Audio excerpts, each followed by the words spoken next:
Assalamualaikum warahmatullahi wabarakatuh. Perkenalkan, nama saya Wanda Monika Putri Salsabila dengan NPM 20520111001. Di sini saya akan menjelaskan tentang kebijakan penanggulangan kejahatan. Berbicara mengenai kebijakan penanggulangan kejahatan, artinya kita berbicara mengenai kebijakan kriminal dan kebijakan sosial. Dalam menanggulangi kejahatan, karena kebijakan kriminal adalah suatu bagian dari kebijakan sosial yang berorientasi untuk mencapai tujuan untuk perlindungan masyarakat yang bermuara pada tujuan akhirnya, yaitu kesejahteraan masyarakat. Kebijakan kriminal adalah keseluruhan fungsi dari aparatur penegak hukum, termasuk di dalamnya cara kerja dari pengadilan dan polisi. Dan dalam arti paling luas, kebijakan kriminal adalah keseluruhan kebijakan yang dilakukan melalui perundang-undangan dan badan-badan resmi yang bertujuan untuk menegakkan norma-norma sentral dari masyarakat. Dalam menanggulangi kejahatan, terdapat dua sarana, yaitu kebijakan penal dan kebijakan non-penal. Kebijakan penal adalah usaha yang rasional untuk menanggulangi kejahatan dengan menggunakan hukum pidana. Artinya, hukum pidana difungsikan sebagai sarana pengendali sosial dengan sanksinya berupa pidana untuk dijadikan sarana menanggulangi kejahatan. Selanjutnya, kebijakan non-penal adalah untuk menanggulangi kejahatan di luar hukum pidana dengan melakukan penyembuhan atau membina para terpidana maupun masyarakat dan juga menghapuskan sebab-sebab atau kondisi-kondisi yang menyebabkan terjadinya kejahatan tersebut. Dalam kebijakan penal, pencegahan dan penanggulangan kejahatan apabila ditanggulangi melalui sarana kebijakan penal, maka fungsionalisasi operasionalnya dilakukan melalui beberapa tahap, yaitu pertama tahap formulasi. Pada tahap ini, pelaksanaan politik hukum pidana oleh instruktur oleh badan pembuat undang-undang yang biasa disebut sebagai tahap kebijakan legislatif. Yang kedua, tahap aplikasi. Tahap penerapan politik hukum pidana oleh para penegak hukum dalam arti sempit. Pada tahap ini disebut sebagai tahap kebijakan yudikatif. Dan yang ketiga, tahap eksekusi. Tahap pelaksanaan politik hukum pidana secara konkret oleh aparat pelaksanaan pidana. Pada tahap ini disebut sebagai tahap kebijakan eksekutif atau administratif. Kebijakan penal merupakan salah satu upaya penegakan hukum atau segala tindakan yang dilakukan oleh aparatur penegak hukum yang lebih menitik beratkan pada pemberantasan setelah terjadinya kejahatan. Kebijakan ini bersifat represif, namun juga mengandung unsur preventif karena dengan adanya ancaman dari penjatuhan pidana terhadap delik diharapkan ada efek pencegahan atau penangkalnya. Kemudian, dalam kebijakan ini merupakan salah satu sarana kebijakan sosial untuk menyalurkan ketidaksukaan masyarakat atau pencelaan atau kebijakan sosial yang dapat menjadi sarana perlindungan sosial. Oleh karena itu, sering dikatakan bahwa kebijakan penal ini merupakan bagian integral dari social defense policy. Selanjutnya, kebijakan non-penal. Upaya penanggulangan secara non-penal lebih menitik beratkan pada pencegahan sebelum terjadinya kejahatan tanpa menggunakan hukum pidana. Misalnya, penanganan objek kriminalitas dengan sarana fisik atau konkret guna mencegah hubungan antara pelaku dengan objeknya, dan sarana pengamanan, pemberi pengawasan pada objek kriminalitas. Mengurangi atau menghilangkan kesempatan berbuat kriminal dengan perbaikan lingkungan. Penyuluhan kesadaran mengenai tanggung jawab bersama dalam terjadinya kriminalitas yang akan mempunyai pengaruh baik dalam penanggulangan kejahatan. Pendekatan non-penal lebih menitik beratkan pada sifat preventif berupa pencegahan, penangkalan, pengendalian sebelum kejahatan terjadi. Dengan mengingat upaya penanggulangan kejahatan melalui jalur non-penal lebih bersifat tindakan pencegahan untuk terjadinya tindakan kejahatan, maka sasaran utamanya adalah menangani faktor-faktor kondusif penyebab terjadinya kejahatan.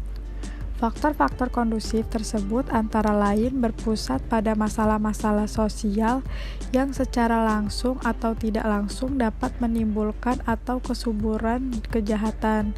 Dengan demikian, dilihat dari sudut politik kriminal secara makro dan global, maka upaya-upaya non-penal menduduki posisi kunci dan strategis dalam menanggulangi sebab-sebab dan kondisi-kondisi yang menimbulkan kejahatan.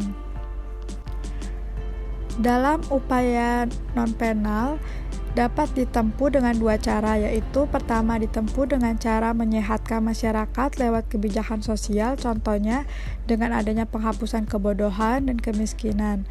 Yang kedua dengan cara menggali berbagai potensi yang ada di dalam masyarakat itu sendiri, contohnya pendidikan, agama, kontrol orang tua, sehingga keduanya dapat ditempuh dengan menggali berbagai sumber lainnya yang mempunyai potensi efek preventif, misalnya patroli, media massa, razia, dan lain sebagainya.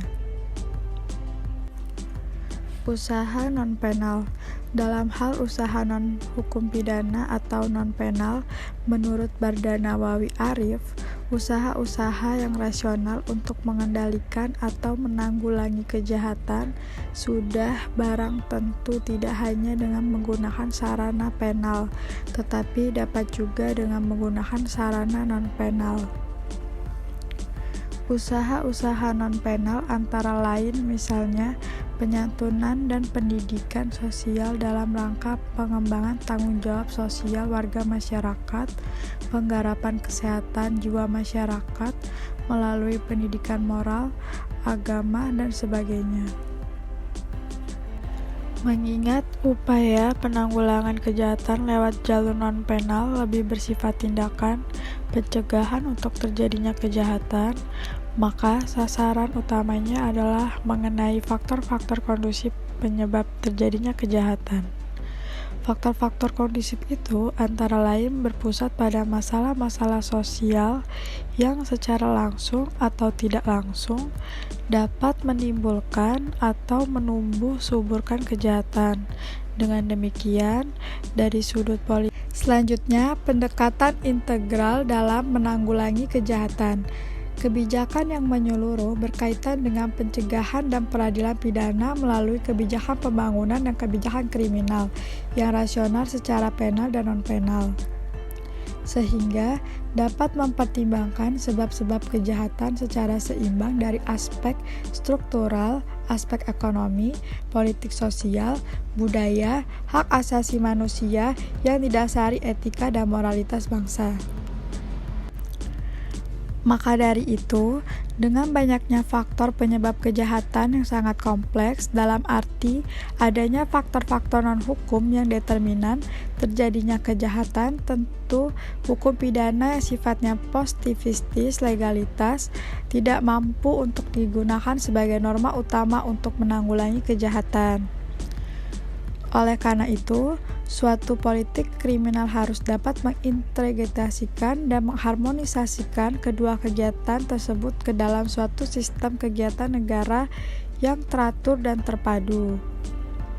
Sehingga, dengan pendekatan integral ini diharapkan tujuan politik hukum pidana sebagai bagian dari integral politik sosial dapat tercapai sebagai perlindungan masyarakat dalam mencapai suatu kesejahteraan masyarakat.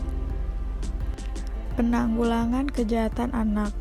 Masalah kejahatan anak serta bagaimana upaya penanggulangan merupakan suatu upaya yang rumit untuk ditanggulangi berhubung karena pelaku kriminal dalam hal ini adalah anak-anak atau remaja, yang dimana mereka harus diperlakukan dengan baik, bukan dihukum akan tetapi dilindungi. Hal ini sesuai dengan arti penguasa harus bertindak apabila anak-anak melakukan kejahatan dan bukan dipidana, melainkan harus dilindungi dan diberi bantuan. Dalam hal ini merupakan suatu upaya hukum dalam perlindungan anak, bukan merupakan tugas dari aparat penegak hukum saja, tetapi tanggung jawab dari orang tua dan masyarakat. Dengan begitu, penanggulangan kejahatan atau kenakalan anak tidak terlepas dari dukungan atau partisipasi dari orang tua maupun masyarakat di sekitar tempat tinggal dari anak yang bersangkutan. Tindakan-tindakan preventif dalam menanggulangi kejahatan pada anak meliputi antara lain: yang pertama, memberikan nasihat atau petua yang positif. Yang kedua, memberikan teguran kepada mereka yang berkerumunan di jalan. Yang ketiga, diberikan keterampilan yang berguna bagi anak. Yang keempat, pembinaan mental atau rohani. Yang kelima, disediakan tempat atau sarana atau wadah untuk menyalurkan aktivitas bagi anak.